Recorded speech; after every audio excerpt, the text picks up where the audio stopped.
Andrea Morán, cuéntame qué hace que sigamos escuchando un podcast después del primer minuto.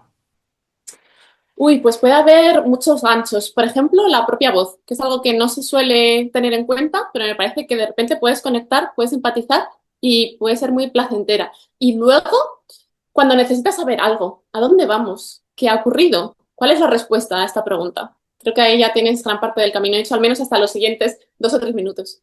Claro, pero ahí el problema es contar con que hacemos podcast. Se habla mucho ahora del mercado de la atención. O sea, la gente escucha podcast mientras hace dos o tres cosas, ¿no? Incluso el video podcast es la tercera pantalla. O sea, la clave, por lo que me dices, es generar alguna pregunta de inicio y rápidamente. Sí, pero no. El otro día estaba pensando en esta entrevista y me di cuenta de que a veces voy a contradecirme a mí misma.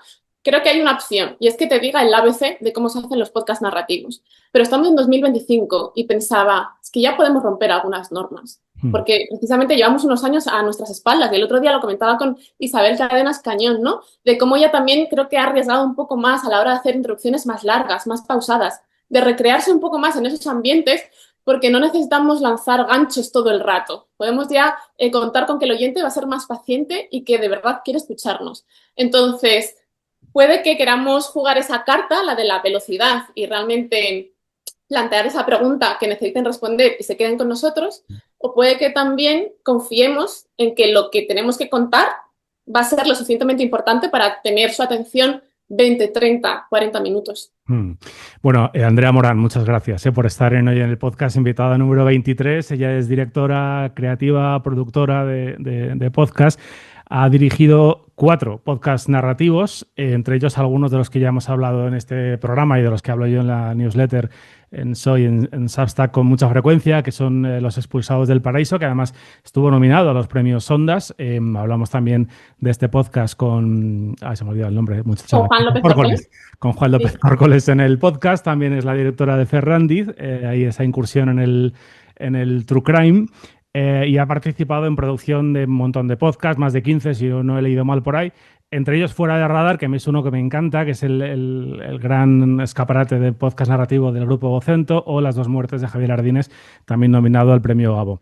Y además escribe Punto de Escucha, que es una newsletter que yo recomiendo desde aquí a todo el mundo, una de estas de referencia en nuestro mundo de frikis del audio y del podcasting, y que es muy, muy interesante. Además, Andrea, luego te preguntaré, ¿no? Me llama la atención porque se ve que hay mucho tiempo y mucho pensamiento detrás de esa newsletter. O sea, que no es cualquier cosa, no es ¿no? Y te lo dice alguien que escribe una todos los días y que a veces reconozco que voy a toda velocidad y que dices, no sé si esto lo podría haber expresado mejor. Bueno, hablabas ahora de esta entrevista que le has hecho a Isabel Cadenas, que es la autora de este podcast tan reconocido, aplaudido, de los silencios, ¿no? Que se nos quedan metidos en el alma a veces, ¿no? Y ella hace documentales muy bonitos y muy interesantes sobre este concepto.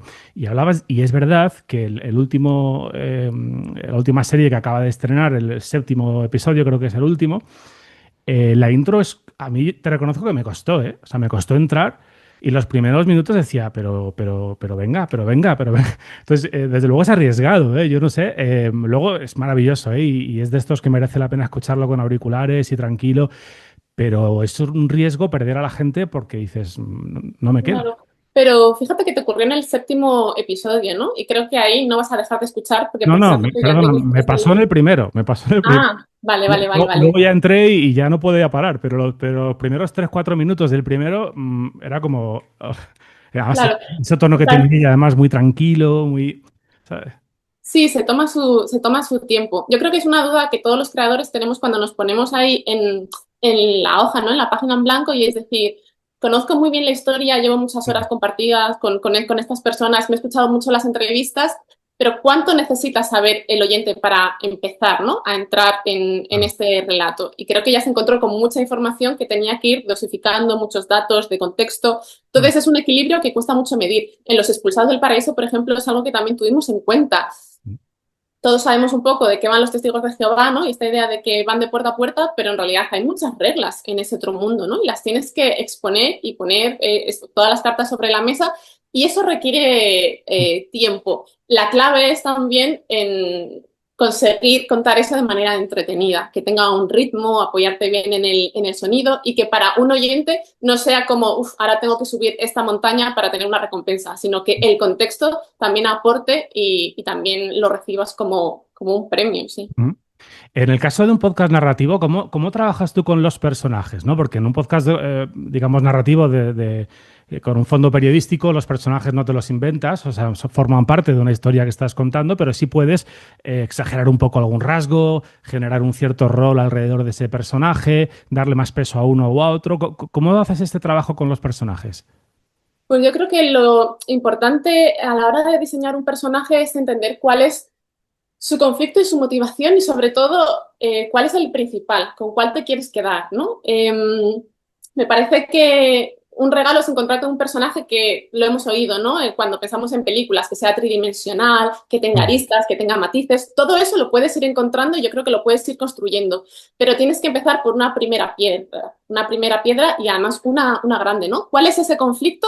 Y no te quedes con los cuatro que hay alrededor, sino apuesta por uno y comprométete con él y piensa por qué lo desea y cuáles son las piedras que se va a encontrar en el camino y si lo va a superar o no. Pero si dispersas mucho la atención, el personaje se va a quedar un poco en nada, desdibujado y un poco gris. Entonces, para mí, la idea es cuando me encuentro con una persona, primero no olvidar que son personas, pensar en las entrevistas también como desde la empatía, ¿no? Yo creo que en todos los podcasts que hemos trabajado nunca hemos tenido esa presión que creo que quizá es más habitual en cierto periodismo, ¿no? De hacer una entrevista y pensar, de aquí necesito sacar un titular para el papel. Es algo que, Claro. por ejemplo, a mí nunca me ha ocurrido, es muy habitual, pero en una entrevista en profundidad tienes una hora, tienes 2 horas, tienes varios encuentros para escuchar a esa persona y realmente empezar a conocerla. Entonces, te diría que por un lado es absorber toda esa información y luego filtrarla pensando en la historia que vas a construir, ¿no? ¿Qué es lo que más me interesa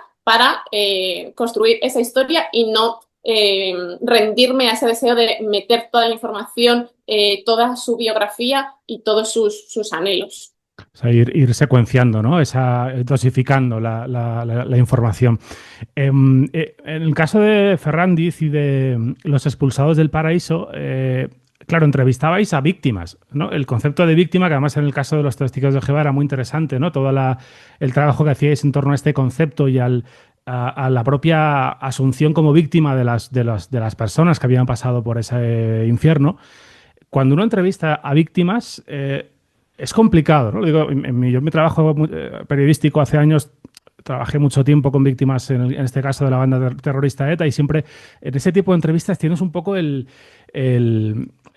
rol de acompañar, de escuchar, de no juzgar, pero son personas distintas, diferentes. No sé si compartes esta apreciación. Sí, tanto. Ese proyecto hubo muchas entrevistas, gran parte de ellas las hicieron Juan Córcoles, María Romero y Manu Garre, y yo me uní en la segunda ronda de entrevistas. Entonces nos encontramos ya con personas que sí que mantienen esa fragilidad y lo notas enseguida, pero creo que ayuda mucho cuando son personas que ya tienen un camino recorrido y piensa que ellos llevaban años, ¿no? Pues tratando de salir de ese mundo, pero también años ya reintegrándose en nuestra realidad. Por lo tanto, eran muy conscientes de lo que habían pasado, formaban parte de una asociación y por lo tanto también tenían un vínculo, ¿no? Y una fortaleza, y creo que eso es muy distinto a lo mejor cuando estás cubriendo un suceso, ya sea en radio, en prensa, y te encuentras a una víctima que empezó a serlo ayer o antes de ayer, ¿no? Sino que ellos tenían un poco ese pozo. Aún así, yo creo que todos sentimos en el equipo como en esas entrevistas íbamos tanteando, ¿no? Es algo muy sutil, ¿no? Muy subterráneo, cuando tú preguntas y la otra persona se va acercando y te va marcando un poco dónde pueden estar sus límites, ¿no? O sus posibles resistencias, hablar de qué, de cómo. Ahí nos ayudó muchísimo y yo me lo llevo como un aprendizaje personal, ¿no? Y profesional, como periodista, como comunicadora, el hablar con Olga Belmonte, que era filósofa y era experta en la figura de la víctima. Tuvimos una entrevista larguísima y casi eso nos sirvió para también enfrentarnos a las entrevistas siguientes. Muy interesante también cómo no queríamos revictimizar, ¿no? Sino simplemente darles la oportunidad de que nos contaran su relato, pero no estar recreándonos ni incidir y poner mucho el acento en esa salida y en esa superación. En el proyecto de Ferrandis, por ejemplo, fue todo lo contrario. Solamente incluimos una víctima porque ahí la tesis era, ya que estamos en un true crime, no vamos a centrarnos en lo de siempre, ¿no? Y en pensar en las víctimas además de una manera periférica y hablar demasiado del asesino, sino vamos a hablar con todas las personas que estaban alrededor en esa investigación para salirnos un poco del discurso dominante en la crónica negra. Mm. Cuando contamos una historia hemos hablado ya de personajes, hemos hablado de conflictos, ¿no? Son cosas que les pasan a los personajes y que van superándolos, ¿no? Cada vez es más difícil. En una ficción sonora es relativamente sencillo colocar el clímax pues, al 20% del final, más o menos, según los cánones, pero en un documental, ¿cómo se hace esto? O sea, ¿cómo se construye ese punto de explosión previo al final?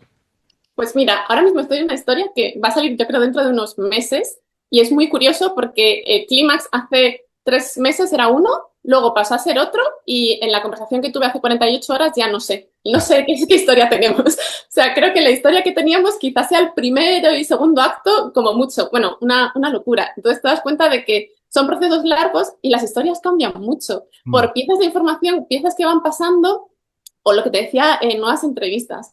Entonces, a mí me gusta mucho trabajar las estructuras, ¿no? Que es lo que tú dices de manera pues muy sutil, porque el oyente no se tiene que dar cuenta si estamos en la página 5 o estamos ya en la 18 y a ti te queda 1 minuto y medio para cerrar el podcast.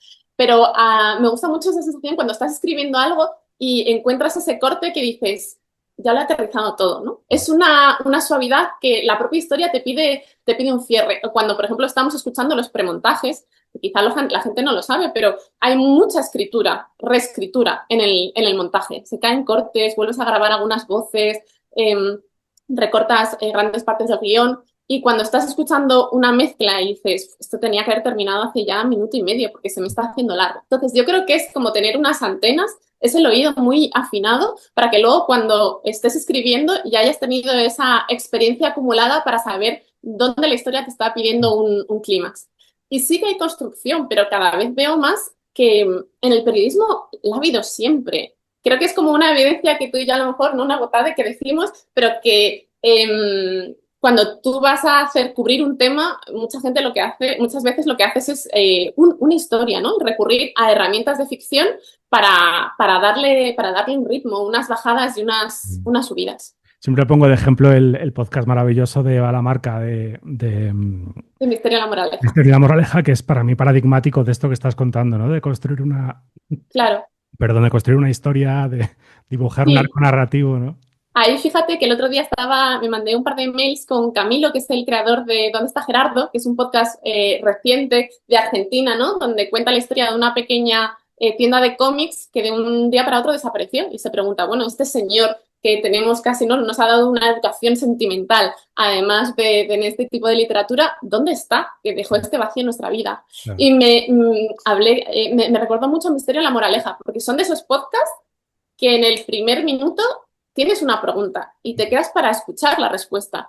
Sí. Y eso también a veces es peligroso, porque ¿la has encontrado o no? Yo siempre pensé en Eva Lamarca cuando tú llegas a esa reunión final, cuando dices, ¿tengo o no tengo al votante? ¿Sé o dónde no está Gerardo? Y para mí este es el principal problema de ese podcast de Misterio y la Moraleja, que a mí al final se me quedó un poco como un poco frustrado, ¿no? Te quedas un poco frustrado, ¿no? No vamos a contarlo, ¿no? Porque te quería preguntar también por esto del final. Lo importante es que haya un final que sea lógico, ¿no? O sea, que tenga coherencia, que no sea un salto al vacío, que esto lo hemos visto 1000 veces, ¿no? El final de Los Serrano, bueno, podríamos poner muchos ejemplos, pero que dices, o sea, no, porque te sientes como ultrajado cuando de repente el final es una cosa que no tiene... Y esto a veces no es sencillo, no sé si en el narrativo es algo más fácil, a lo mejor. Claro, eso yo creo que se puede vivir como una traición, ¿no? Claro. De Deus máquina que dices, esto cae del cielo. Nunca me ha pasado hasta tales niveles. Sí, a lo mejor he sentido que a veces los finales necesitan más tiempo para tener toda esa coherencia. Que a veces tenemos un episodio, y hablo de episodios autoconclusivos, pero también de series, donde el tiempo apremia y tú misma parece, ¿no? Que no tienes suficiente confianza en esto, hay que ventilárselo pronto. Y esa urgencia a veces va en contra del desenlace, ¿no? Para entender realmente cómo ha quedado ese personaje. Y creo que eso a veces es muy interesante. No quedarnos solamente en la respuesta, sí o no, sino quizá alargarlo un poco, ¿no? Decíamos, ya estamos en el momento de romper las normas. A veces es muy interesante aquello de fueron felices y comieron perdices, ¿no? Y desde hace ya muchísimos años lo que contamos en la historia de las comedias románticas es lo que ocurre después de la boda, porque es lo interesante. Entonces, convivir un poco más con ese personaje para que realmente veamos que eso, pues eso ha creado un pozo, unas conclusiones, unos aprendizajes, también me parece interesante y me parece bonito despedirse de los personajes. Yo también en una entrada de la newsletter hace un tiempo reflexionaba un poco en eso, en cómo decir adiós, ¿no? Tanto el narrador, que te ha guiado por todo ese camino, como a los personajes. ¿Cuál es el último corte que les vas a permitir decir en tu podcast? Y es una decisión importante. ¿Qué papel juega? Recuerdo ahora que hablas de la newsletter, una entrevista que le hiciste hace año pasado, creo que fue Álvaro de Cózar, que también ha estado en el podcast, ¿no? El gran maestro, o uno de los grandes maestros de nuestra industria. Y le preguntabas mucho por esto, el tema del narrador, de la voz. O sea, ¿en qué momento se decide qué voz es la que necesita una historia? Si incluso puede haber más de una, si es una voz protagonista o es más bien un distribuidor de otros elementos. ¿En qué momento crees que se toma, o tú en tus trabajos habéis tomado esta decisión? ¿Al principio, al final, en medio? ¿Te lo pide la historia? Yo creo que, bueno, la pregunta tiene dos interpretaciones, ¿no? El narrador como figura, como personaje, y también la voz por el timbre, ¿no? Y por cómo la recibe el oyente. En cuanto a la figura, por ejemplo, en Fuera del Radar fue muy importante pues el primer, segundo, tercer episodio. Recuerdo, de hecho, con José Ángel Esteban, que es quien ha creado la serie, hicimos a lo mejor 3 o 4 versiones del piloto antes de incluso empezar a distribuirlo dentro del grupo y tenía su voz para que la gente entendiera, ¿no? La propuesta. Si nadie ha escuchado si alguien no ha escuchado a José Ángel Esteban, que lo escuche, porque verá que desde los primeros 30 segundos ya te quieres quedar a escuchar y eso es algo que tiene pues, inherente a su voz. Yo creo que el narrador puede tomar diferentes posiciones y en mi experiencia creo que miramos mucho a Estados Unidos. A mí es que es un podcast con el que he crecido, ¿no? Del que he aprendido mucho y las propuestas periodísticas suelen venir de la mano del reportero, ¿no? Generalmente, por lo tanto, la persona que ha viajado, que ha entrevistado, que ha pues, investigado esa historia es la que luego lo traslada a formato podcast y lo narra. Ahora bien, puede estar más implicado o menos y de ahí vemos narradores que pueden ser más neutrales y realmente no podrías llegar a describirlos, ¿no? Un Álvaro de Cózar, por ejemplo, que yo le entrevisté, le pregunté por su voz, me parece que es muy reconocible, pero más allá de que tú digas, bueno, pues creo que es un buen tipo, no sabríamos decir dónde vive, ¿no? Por qué parte se mueve, a qué partido vota, qué visión tiene del mundo. Es decir, utilizar más la primera persona, ¿no? Él se cuida bastante de eso y por eso es un narrador muy versátil. Y hay, por otro lado, narradores que utilizan esa primera persona, no porque nos cuenten confidencias, ¿no? Pero sí que está el yo más presente, ¿no? Y el yo estaba en esta calle con este personaje y a mí lo que me mueve es esto y esto es lo que yo percibo. Entonces son, bueno, decisiones editoriales que hay que tomar. Y luego en cuanto a las voces, también me parece muy interesante.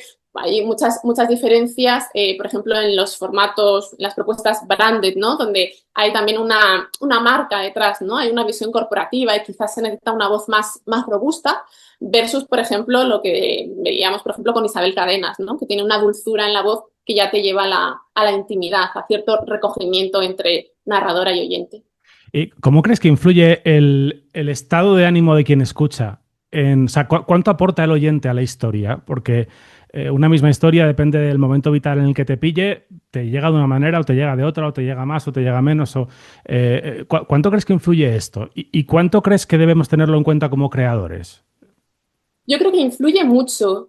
Pienso en lo personal, por ejemplo, para mí la primera decisión, y creo que lo hacemos con las series o con las películas, ¿no? Es, ay, tengo un rato. Y miras la cola de reproducción en tu aplicación y dices, ahora esto no. No, porque estoy con 1000 cosas en la cabeza y prefiero un conversacional suave, ¿no? De repente, pues de eso no se habla. Yo me escuché 4 episodios seguidos un domingo por la mañana paseando por un parque. Entonces, yo ahora voy a ese parque y es como, aquí escuché, de eso no se habla. Me gusta mucho cuando los podcasts y los lugares físicos se entremezclan, se encuentran. Creo que sí necesitamos pensar en el oyente, ¿no? Sobre todo porque a veces no nos damos cuenta de que nos escuchan en metros o haciendo transbordos. Y eso supone pues una escucha un poco más ligera y por lo tanto, pues si vas a atreverte a hacer esas introducciones largas o a contar cierta historia, también tienes que confiar en que vayan a encontrar ese tiempo y contarlo de tal manera para que cuadre con sí, esa franja que te den. A mí me pasa que, por ejemplo, solo escucho True Crime en los viajes en coche. No sé por qué. O sea, tengo ahí como o sea, los viajes un poco largos y tal. O sea, los de Carlos Porta, voy todos ahí uno detrás de otro.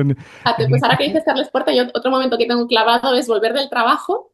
Yo empecé con José Ángel Esteban en el 21 con Vocento y fue entonces cuando escuché Le llamaban padre, no lo había escuchado, y le hicieron Carles Porta y José Ángel Esteban. Y recuerdo estar escuchando el último episodio, llegando a casa y dando vueltas a la manzana, porque es como, ahora no quiero entrar en casa, o sea, quiero mantenerme en esta atmósfera y quiero terminar esta historia porque necesito saber cómo concluye. Acaban de poner los pelos de punta de recordar el último episodio, porque yo creo que es el podcast que inauguró el True Crime en español, ¿no? O sea, al menos al nivel al que luego ha llegado, ¿no? Y es verdad que luego es un formato, esto también lo hablaba con Decozar el otro día, que hay un poco en la repetición de estructuras, ¿no? Y al final acaba siendo un poco repetitivo, pero bueno, es decir, le llamaban padre, hay que escucharlo, ¿no? Para tener casi ya entra en el capítulo de cultura general, escuchar ese podcast, Totalmente, ¿no? O sí. X-Ray o alguno de estos que son Bueno, ahora que mencionas, canónicos. claro, va a haber una votación que creo que este verano va a salir a la luz, que la propuesta es pues consolidar un canon. Y yo de hecho, era un texto que tenía pendiente para la newsletter, digo, ya lo voy a lanzar cuando se salgan esos resultados, ¿no? En Sight and Sound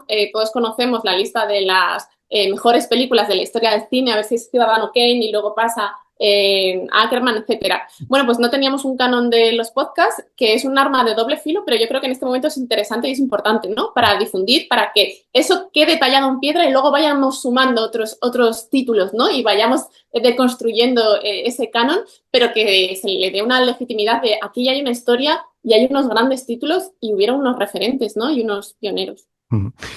Ahora que hablamos de esto, ¿qué crees que necesita hoy el ecosistema del podcast en español para terminar de consolidarse como industria? Dinero. Y quizá eso pasa por, sí, por una producción más asentada, ¿no?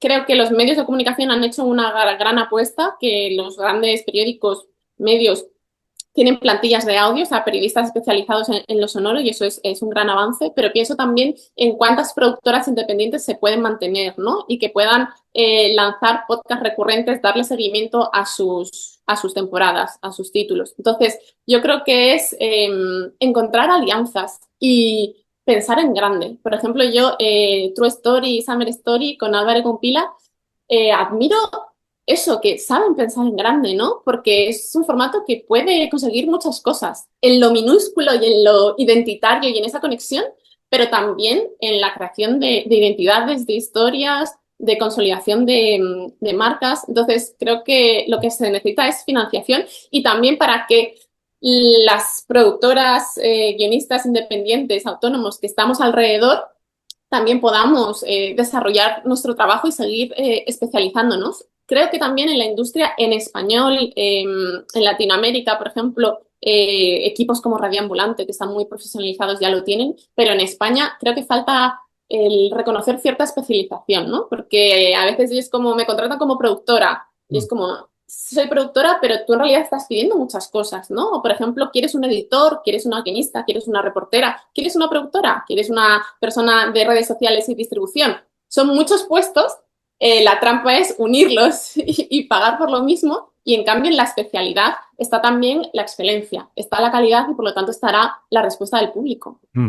¿Y qué posición tienes en este debate sobre cómo llamarle a esto? Es decir, el otro día me decía Luis Mi Pedrero, decía, yo me conformo con que le pongamos apellidos, o sea, por lo menos, porque decir podcast es que casi es no decir nada ya, porque, hombre, ya por lo menos casi ya no se le llama podcast al monólogo de Herrera, ¿no? Que hasta hace 3 días era también un podcast, ¿no? Pero ya dentro de, vale, es un formato para el consumo offline, pero dentro de eso, claro, entre esto que hago yo, lo que hace, o sea, lo que has hecho tú en Fuera de Radar, yo qué sé, o el Daily del Mundo, o es que son cosas tan absolutamente diferentes que no sé si convendría empezar a llamarles de otra manera.